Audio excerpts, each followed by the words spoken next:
podcast dedicated to the asphalt paving industry. I'm Justin Rodriguez, and this is... I'm Scott Ramsey. And today we're joined with Carl Reed from Asphalt Coatings Engineering, and the reason we brought him in today is because today's episode is all about seal coating and what seal coating is, and what better way to talk about right seal to the coat source, right to the than source. the guy who makes Exactly the seal right. coat. So Carl Reed owns Ace Sealcoat, and he's here to talk to us all about why we need to seal coat our asphalt. And why don't you tell us, Carl, about where you came from? And welcome to our first guest Oh yeah, speaker. exactly. First speaker. That's awesome. Yeah, Yeah, thank you for reminding me. yeah. So why don't you tell us a little bit about yourself, how you got into manufacturing Sealcoat, and I know you're in kind of southern Central Valley, California, Right. and where you distribute and all that stuff. So just give us a rundown about Ace. Sure, be happy to. I guess the history of the company goes back to about 1986. We originally started as a franchise of Sealmaster, which is a nationwide seal coat manufacturer. My father-in-law bought the franchise back in 1986. His background was in the fertilizer industry, so he worked for Simplot as a chemical engineer, as a plant manager where they manufactured fertilizers and other chemicals.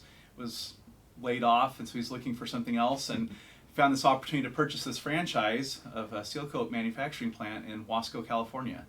And so he purchased that, and for a lot of people have never heard of Wasco, but it's about 20 miles northwest of Bakersfield. So like you said, it's kind of the southern end of the San Joaquin Valley. So he purchased the franchise, and we operated as Sealmaster of California until about 1995.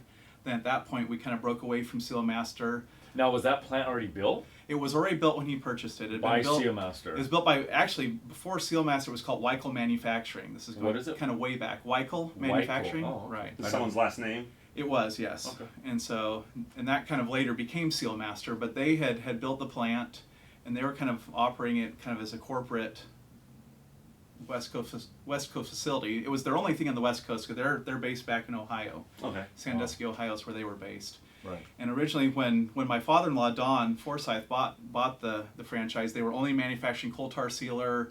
They were also making roof coatings and some other things. We pretty remember much that do stuff. nothing that we do Yeah, that's right. that we did back then. So then, yeah, fast forward to 1995, we broke away. We rebranded as Asphalt Coatings Engineering, or ACE for short. And what year was that again? 1995. Okay, And that was when I actually started working there. I started working there part-time. I married Don's daughter in 1995 and started working part-time while I was going to school. Then when I graduated, I started working full-time, and then over time I purchased basically the company from Don. He retired probably about 10, 12 years ago. Okay. And I've been Congratulations. ever since. Yeah. Yeah, that's pretty good. Yeah, you've been going. You have a good run then. So. Yeah, so I have about 25 years then, I guess, Yeah. with the company at this point. Yeah. So what? So going that, did you? When was the transition from coal tar then to making asphalt-based emulsions, of what we use out here in California? They started making asphalt-based emulsions fairly quickly. You know, Don, with his chemistry background, realized pretty quickly that coal tar isn't a great material for putting on asphalt, because they're made out of kind of two different materials, and they expand and contract at different rates. And one of the common problems he saw a lot with coal tar sealers was, as the asphalt, you know, expands and contracts at a different rate than that sealer you put on, is you tend to get a lot of little spider web cracking, they call it, or check cracking. And so, you know, there were some other companies, Chevron and some others, that were experimenting with asphalt emulsion sealers back in the mid-'80s, and, you know, he basically came up with a formula for that, and we started making that. And we still make coal tar because there was still some demand for it. Is that really? There was. Oh, not anymore. I'm talking about, about. Oh, I thought you meant now. I'm talking I was mid, like, what? mid-'80s I didn't to know. mid-'90s. Oh, yeah, there was yeah, still some yeah. demand. At that time, you were still making coal tar. You don't make coal tar at all. We do not. We Okay. stopped making coal tar probably in about 1998. Because I know on federal projects within California, you're allowed to use it as a sealant on runways and stuff. You'll but they're on see it's federal, back, like right. LAX and stuff like that. So Right, I don't know where right. they would get it. I don't know where to buy coal tar. They'd I have to don't know. import it from back east. Okay. Yeah, because as far as I'm aware, there's nobody manufacturing it in California anymore. Okay. And really the reason the West Coast is predominantly asphalt is most of the coal tar is a byprocess of like making steel. We don't really have a lot of steel mills, you know, in California. That's why it was a I quick, didn't know easy that. thing in the East Coast. You know, they had this An byproduct abundance. of making steel. They had Oh. tons of this stuff, and so it was one of the ways they basically found to use it up. Wow. But we don't have that, and so even when we were doing coal tar, we had to, you know, import that in from back east, basically. Oh, and then so tell us about Sealcoat itself. So I know there's additives you add to the mixtures to make them more durable. And why don't you tell us what Ace makes? Because I know The products that I know available to me are Ace, just standard Ace seal coat. Correct. Then you guys make the HD, which you add a polymer to it. Correct. So it's mixed with a durability agent. Right. And then I know you made custom blends for different people without carbon black and things like that. For I remember you telling me the rancher guy once upon a time that wanted it just straight up, just the sealer, which I don't even know what it would look like without the carbon black. But not as black, probably. Yeah, I wonder if it would fade, or it's probably more brown. But anyway, go on. Tell us about the different grades of seal coat that you make. Right. So the two main ones we have are, like you said, our Ace Seal, which is kind of a standard formulation that meets the Caltrans 37-4 specification for a parking area seal coat. And then we have our Ace shoulders too, right? And shoulders, right. Yeah. It's the parking lot and shoulders seal coat, and that's a spec that Caltrans published probably about 15 years ago to kind of fill the niche, because they had specs for slurry seals, for chip seals, but they never had one for seal coat, for parking lot seal coat. I didn't know that. So because I remember that, and I still see them. They fog seal with just straight SS1H and water along the edge, like asphalt curbs. You see them spraying along the side of the road. So Caltrans is buying seal coat now to do edges. It's approved for doing that. It's a spec. It's a spec. So it is approved. Okay. Right. And so we have that standard formulation, and then we have our Ace Seal HD, or heavy duty, which we refer to, which is very similar to our Ace Seal. The only difference is it's made with a polymer modified asphalt. And so we modify our emulsion that we bring in with a polymer that basically makes it a little bit harder, so you'll get a little bit less scuffing, especially in the summer. And it'll wear a little bit longer as well because of that polymer that's in it. So it just kind of toughens up that film that's on the surface of the paper. I know it's helped me out a lot. I know you buy it pretty much exclusively. I use the HD pretty much exclusively, and I did use your Ace original just it's a little bit more cost effective as the purchaser. Right. But I noticed the HD tended to last longer. The Ace was a good material, but the HD the HD definitely has a little bit of a performance upgrade. Yeah, definitely. And then, like you said, in addition to that, we do also make some colored seal coats. Once in a while, there'll be a demand for a beige seal coat. I know Scott's done some of these, or a red. There's other colors we can do. And we do have once in a while, requests for oddball things. Like we have had requests for seal coat without the black color in it. Yeah. That's on a kind of a special job where it gets beat the heck up every year, and so they redo it every year, so they don't care if it stays black. And it's not a parking lot; they don't care about the color. And that's what'll happen if you put a seal coat with black and without black down.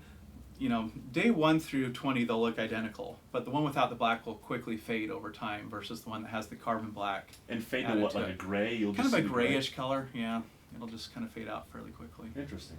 Yeah. And then in addition to that, we also manufacture cold pour crack fillers, oil spot primer, which is used to kind of put over oil spots prior to seal coating.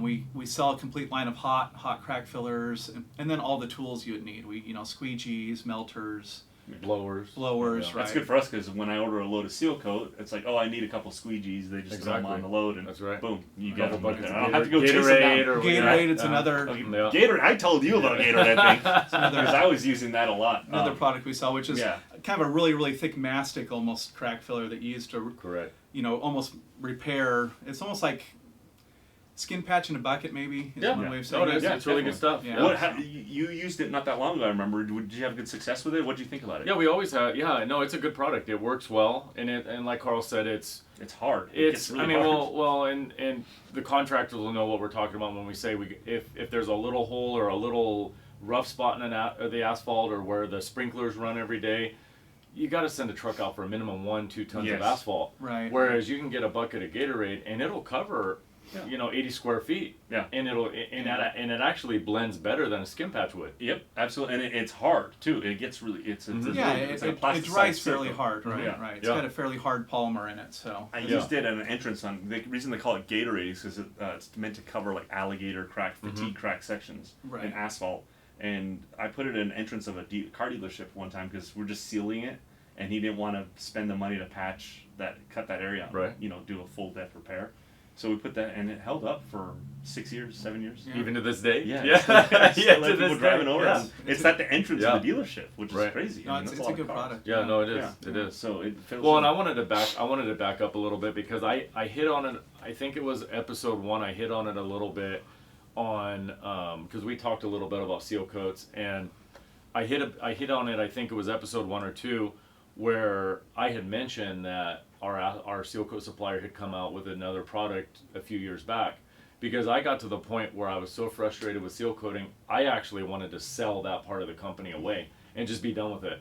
Because there's nothing worse than going out, working all weekend long, literally Friday night, Saturday, Sunday, striping all night Sunday, and then open it up and have cars come in and just tear it up. Right.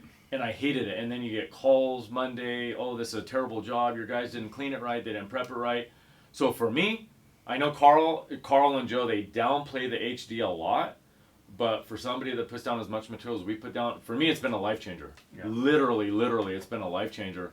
And I mean, it's actually given me a little bit more of a desire to want to promote Sealcoat and put it down, because it is night and day difference. Yeah, and I mean that is true. The challenge is as a contractor to install it, because you got to cone it off really well, keep people off it. They always want to walk on it when it's wet and track black footprints on a white concrete. But that's a good segue of like versus we have two parts of our business. We're maintenance contractors. We'll do new construction, which is new layer of asphalt that we've talked about in past episodes. But then you got to do the maintenance on it. So why don't you talk to us, Carl, about why we need to seal coat? Sure, what is it? What's the purpose of it? Yeah. And why is it such a frustrating part of Scott's business? Yeah, why is it giving me all this gray hair right here? Yeah. Well, basically, if you look at a paving job, you start with a base, as you guys already know. You want to get a good solid base on there. Usually that's some kind of compacted rock or something, and then over that you'll put anywhere from 2 to 4 or 5 inches of hot mix asphalt that you'll compact down depending on how much traffic you anticipate having on there, and then you have this nice paved surface.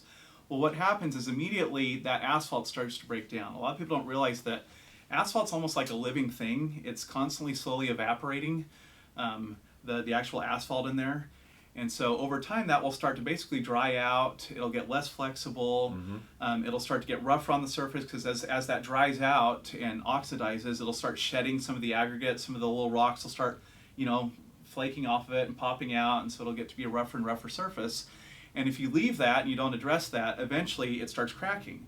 And once it cracks, that allows water to go down into that base. And once you get water in the base, that's when all of a sudden it can move. And that's when you start seeing alligated areas where it just starts breaking apart, and it'll basically just fall apart. Once you start getting water in the base, you've kind of lost it.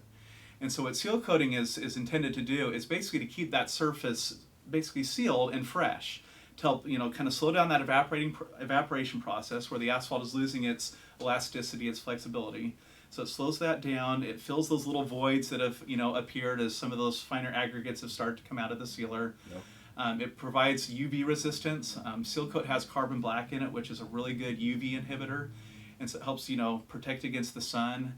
And then there's some other benefits as well. It makes maintenance of the parking lot easier. It's a lot easier to sweep a parking lot that's been sealed. And it keeps the dust down too, because keeps the dust down. Do the maintenance as that asphalt erosion process happens. Like you've seen lots that are just disintegrated. They're dirt, and then a heavy wind blows, and it can be like a beach or something. It creates a healthier environment because it keeps the allergens down. Right. And it's just it's nicer to look at too. Absolutely, that's right. So there's a lot of advantages. So one of the challenges I think as contractors is sometimes people realize the benefit of Sealcoat, and they see that beautification, that instant transformation, as you like to say, that beautification process right there. So they want to do it every year, or something that has. Right. So now tell us why that's a bad idea, and how often should we Sealcoat, and where's that wear? Because along the edges where the traffic footprint doesn't get on it, builds up. So where's that fine line between the regular maintenance and? Yeah, I'm glad you brought that up, because you can definitely over Sealcoat a surface. It's almost like, if you're painting something, you wouldn't want to put a coat of paint on, your wall, once a month or something. So eventually you're going to build up so much paint on there, you haven't let any of the old stuff come off, that it's going to be a problem. And it's the same with Sealcoat. And so typically... And then you just simply run into adhesion issues. Yeah, then you have problems, because, if you build up, 4 or 5 layers of Sealcoat that's never been allowed to wear off, eventually it's going to start, popping off, basically. Right. And so generally you want to wait until you're seeing like a good amount of those bigger aggregates. We call it rock shine. So, and you'll see this sometimes on a parking lot that's been seal coated. If it's still really black, that doesn't need sealer. You want to wait until you're seeing a lot of like the tops of the rocks. So the sealer's worn off of the tops of the rocks, and you can start seeing those rocks all over the place. Once it's gotten down below the level of those high points of the pavement, you're good to seal coat again. And that can take anywhere from 3 to 5 years, depending on how much traffic you have, on that parking lot. Well, Carl, back up. Let's talk about new installation. what is your recommendation Okay, so on start right from the start? So we pave it today. Right. What do we do going forward? So if you have a brand new asphalt, you don't want to seal coat that right away, because when you first put down, hot mix asphalt, it needs to cure a little bit. It'll be a little bit tender at first. You'll have a lot of that fresh oil on the surface, and if you were to go and put a sealer on that immediately, you're basically going to stop that curing process, and that asphalt's going to stay a little tender. And so we recommend a minimum of a month, but ideally I tell people, wait 6 months before you seal coat new asphalt. That's kind of the ideal. You want to start getting a little bit gray, getting a little bit rougher, because that'll help soak in the sealer, and that'll give you kind of the ideal job if you wait about 6 months. Yeah. And a better bond, right? Yeah. Right. I had a point going into it. I know it. So there are lower traffic indexes. Like there's homeowners that are, they just pull in and out every once in a while. Maybe the occasional UPS truck. Right. But that sealer doesn't really wear off, so you're not getting that rock shine. Right. So what do we do in situations like that? I mean, how long can a homeowner go, or a business that doesn't use a heavy... I've seen some driveways that, if you put 2 coats of sealer on it, they may be good, for 5 or 6 years. Okay. Mm-hmm. You really want that to wear off before you put more sealer on it. Right. But and even that just takes even time then, and it's not weathering. worn out. What if it's not worn out in 5 or 6 Then years? I wouldn't seal it still. Yeah. Kick the can down the road. Yeah.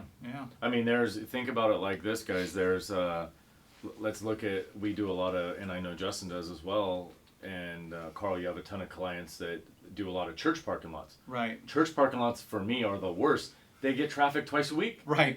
That's it. Right. I mean, there's a job in Lompoc. I've been in, just like Carl said, there's a job in Lompoc I've been looking at. We seal coated it, I think, 9 years ago. And they called me. They did the right thing. They called me at the 5-year mark. And I said, nope, let's go another year. Let's go another. And then we went into a drought. We went into the drought, which we just came out of a couple years ago. Yeah. We had no rain, and I think it was like 9 years before we put another seal coat on it. Yeah. We just kept kicking the can down the road. I think it ended up being 9 years. Yeah. And that can be. Yeah. Yeah, I mean, and there's nothing wrong with that. And that's good, because that's the responsible thing to do as a contractor. You're telling the client, they're wanting to give you business, but I tell people, I think I lose work because someone else comes in and does it because they just want it to be black. Yeah, but you're doing the right thing. Yeah. I personally tell people, and I say this often, and I don't know what you guys think about it, but I would much rather deal with a surface that's been undersealed than oversealed. Yeah, for sure. Because I can't tell you how many times, and I run into this a lot now, where I've got existing customers that they've had a track record of seal coats before I took over the maintenance. So I'm dealing with old contractors, stuff that's going on. They're the previous guys.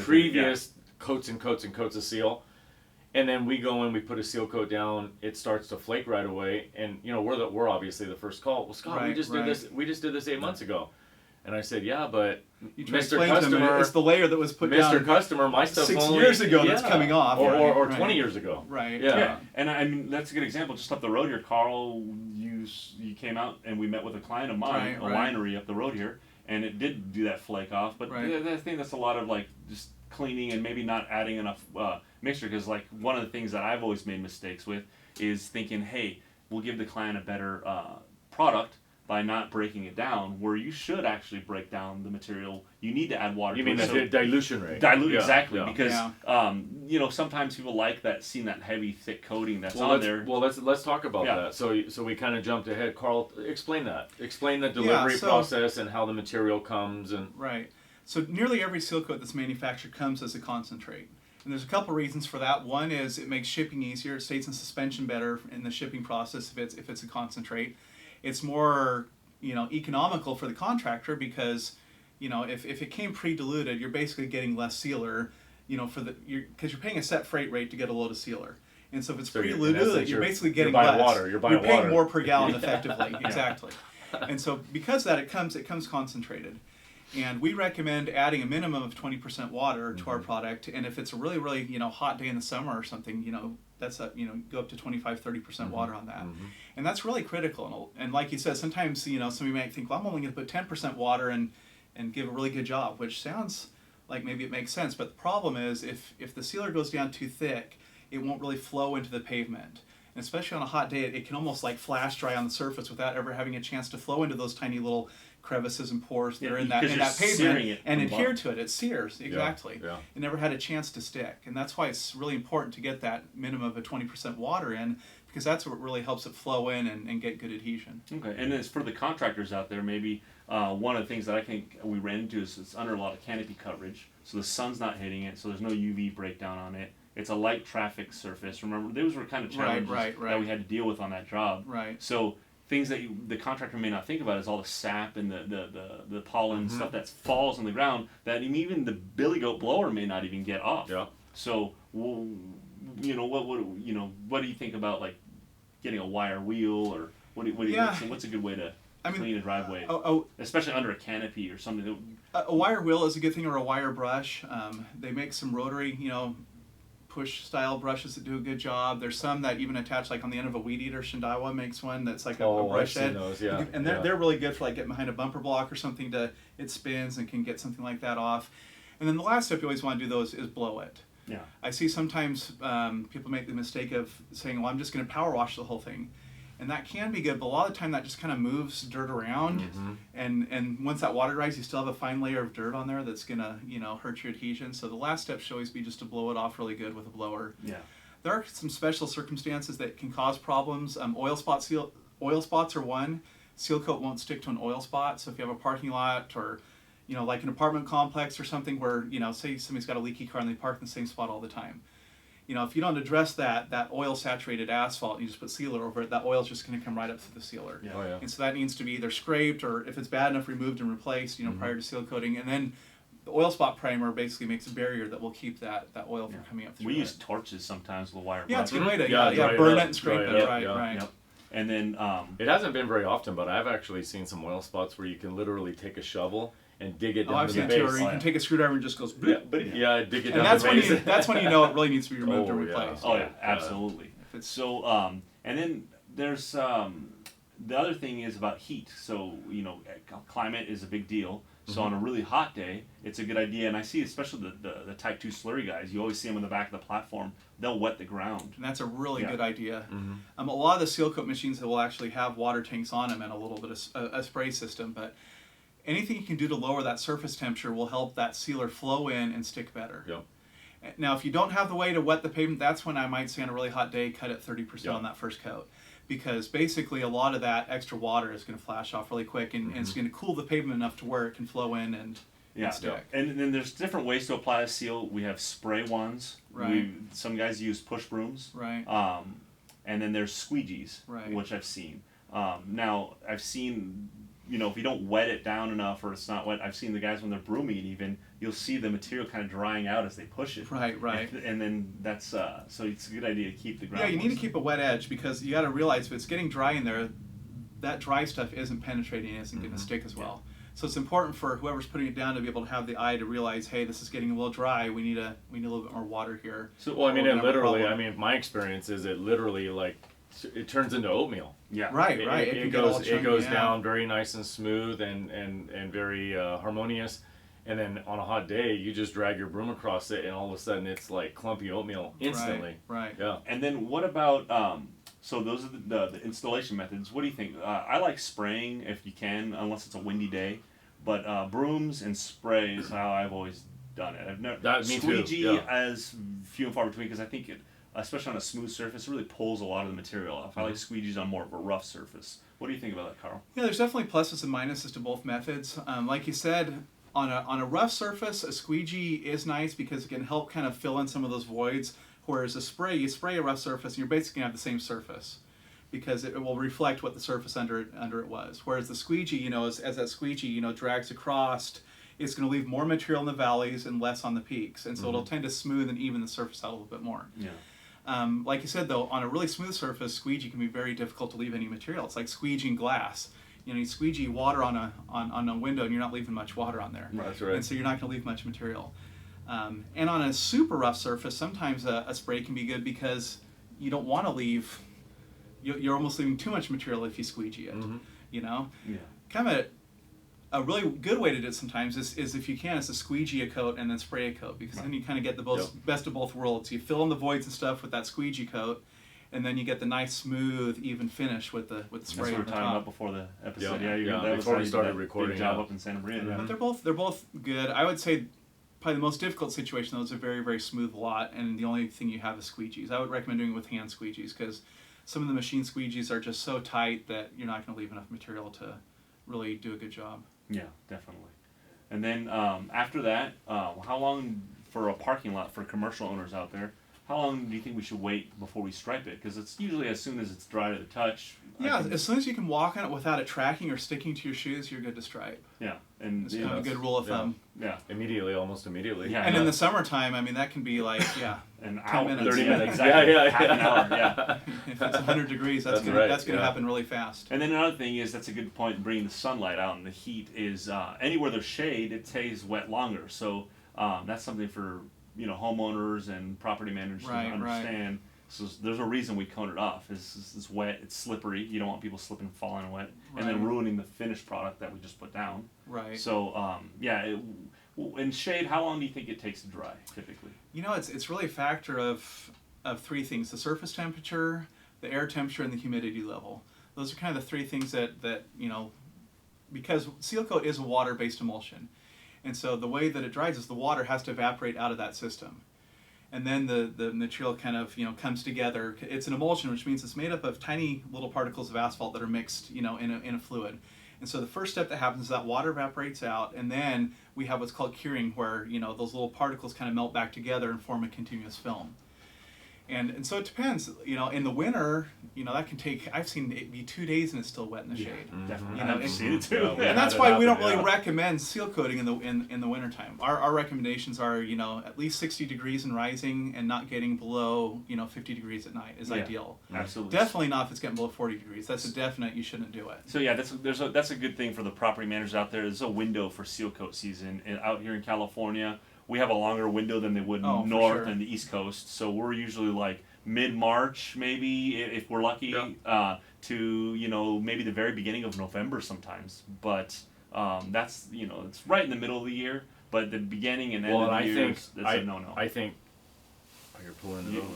Sorry. I think here on the coast, I think we're fortunate because we have one of the longest windows. do, yeah. We have over even where you're at, Carl. I mean, it cools off by end Yeah, of October. we get in and the you're done. 30s, and November, December, January, you shouldn't be seal Yeah, coating in yeah. the southern San Joaquin Valley. Right. Yeah. Definitely. And then the more northern latitudes you go. And, Mm-hmm. But there's other places like Los Angeles, kind of where they'll have a 90-degree day in January. Correct. They're Yeah. fine. So Yeah. you really just want to watch those temperatures. That's where we get in trouble though, because you have a 90-degree day in January, but then at night it drops down and it's like in the low 40s Yeah. or like the high 30s, That's and you're right. like, what? And that 90-degree window, the days are shorter, so that 90-degree window it's Right. like 90 for like 3 hours, That's and it's right. not enough sustained. And the weather ground for and the it. ground temperature is still cold. In the Yeah. winter, even though you might get a warm day here or there, the ground never really warms up. Yeah. And that's why it's those three things: air temperature, humidity, and ground temperature. Yeah. So Yep. it was conduction and Convection? and convection. There you go. Right. So the air temperature and then the ground temperature Right, really right. important. Yeah. So. I don't know. Is there anything else you want to ask Carl for the Sealcoat, the grand Sealcoat episode? I don't think so. Going back, and I'm rewinding a little bit because I remember these days, and this goes back to the early '90s, when everybody was using coal tar base sealers, and then they had, and I'm sure you remember, Carl. Remember they had school products. They had non-coal tar based, Right. and I remember they were. I mean, seal coating has come a long way. Oh, for I mean, sure. we're talking about what I remember back in, and I remember my grandfather, he would get these school projects, and I knew what was coming up because that material, it was really hard to work with. Right.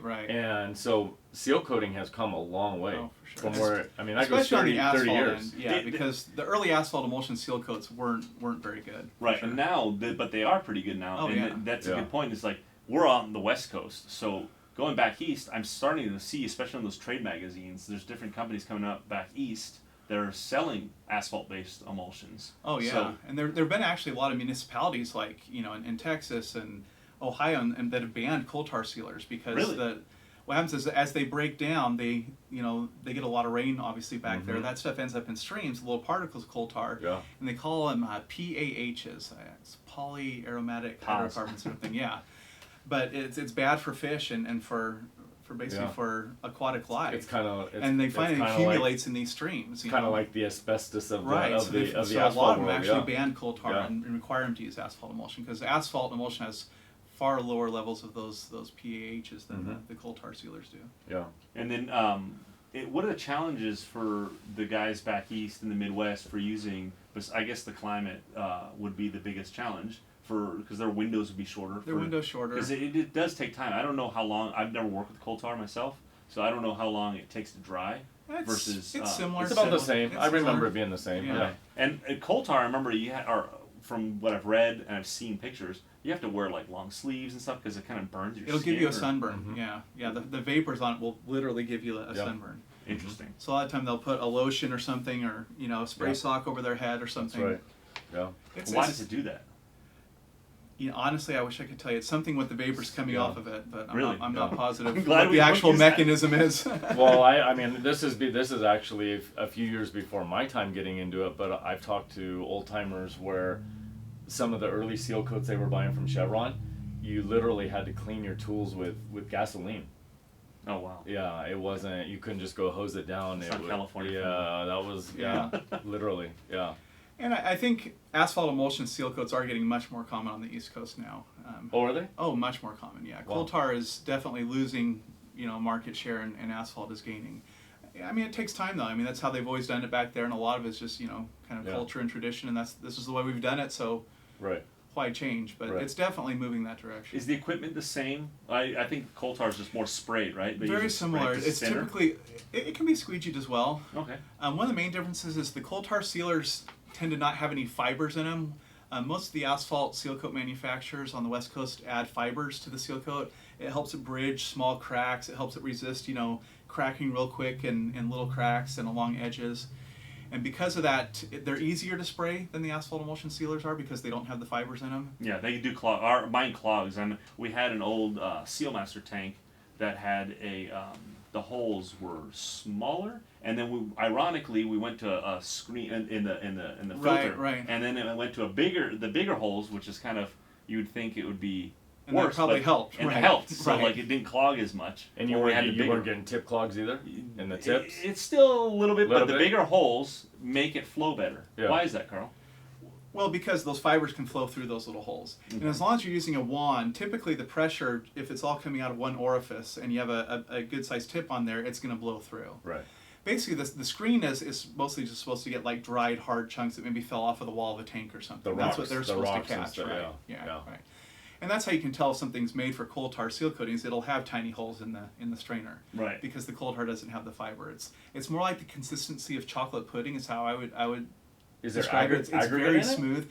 A lot of times they don't have any aggregate. There's no aggregate. The contractor adds the aggregate. Yeah, that's what I thought. Yeah. It's just clay. Yeah. For coal tar. For coal tar, right? Because I know the seal coats we use out here, the asphalt ones, there's like slate and they have a backhouse fines and different fillers that you use to give it body. But it's typically a very fine aggregate. It almost looks like flour if you were to look at it, before it gets out to the sealer. Right. And that's why sometimes, another thing I could bring up is sometimes on a really rough job, a contractor may add like some number 30 silica sand, which is almost like the consistency of like beach sand, to put a little bit coarser aggregate if you're trying to build up a surface a little bit. That's something you can do. So you can add extra aggregate to seal coat on the first coat. Yeah, have you ever tried that before? Oh, absolutely. We put sand in it, but I was going to say, going to do's and don'ts, sometimes like places like agencies that I've worked with, schools and such, they just want to stick to their specs and they don't listen to the contractor sometimes. Like, okay, right. And the sand ravels out because it's a really smooth surface that we're sealing with. No, the spec is sand. You've got to put sand in it.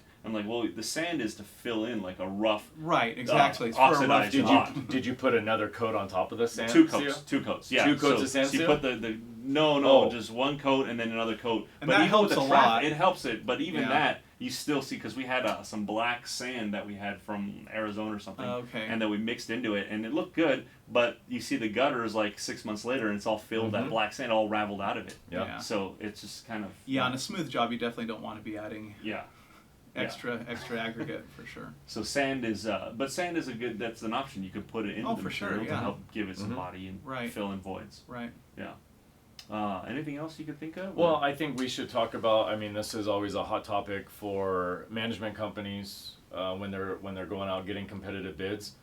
seeing that everything we use from our emulsions to our sealers to our traffic paints are all water based, we should probably talk about that. And because I mean, if there's and this is part of the negative side of the business we're in, if somebody really wants a job, they're just going to put a water hose to it and dilute it. So I mean, maybe talk about that a little bit. No, you over can dilute it. Definitely over dilute it, and unfortunately, we see that with kind of less than scrupulous contractors. There's a lot of contractors that we've said it. The gypsies. right. They go from town to town and Justin said it before. Yeah, knock on your door. Hey, I've got some extra materials left over from a job. I can give you a great deal, and they will. They'll take the Sealcoat, and instead of doing the recommend 20 or 25%, they'll cut it 50%. Yeah.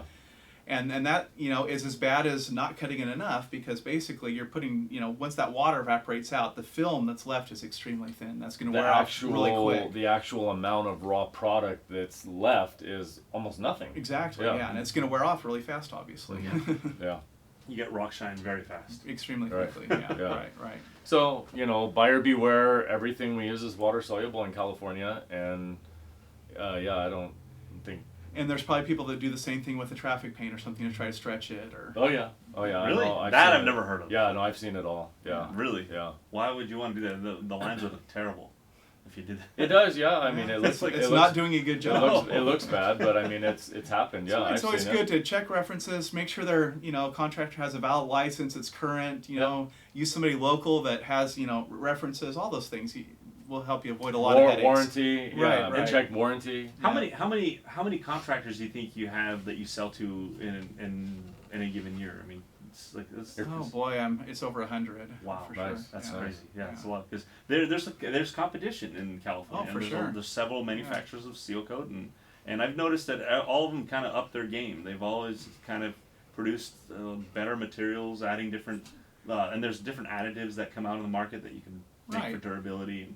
I don't know. There's just it's such a deep topic. I was about to ask about like drying agents for the colder weather, and like, what do you think of that?